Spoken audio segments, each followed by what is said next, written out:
Magandang araw mga padaba!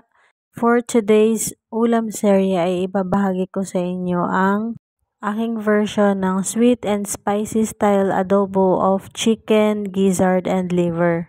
Minarinate ko na nga po pala kagabi ang liver at saka gizzard. Kailangan natin ng sibuyas, bawang, laurel at saka yung siling labuyo. Ginisa ko na nga po pala itong bawang at sibuyas. Tapos ay sinunod ko na rin po itong marinated na chicken gizzard. Yan po ang inuna ko at ihuhuli ko po ang liver. Hinayaan ko lang po na kumulo yung gizzard para mas ma-absorb niya yung mga pampalasang sangkap na inilagay ko. Luto na nga po ang gizzard ay sinunod ko na rin po ang liver at saka ang siling labuyo.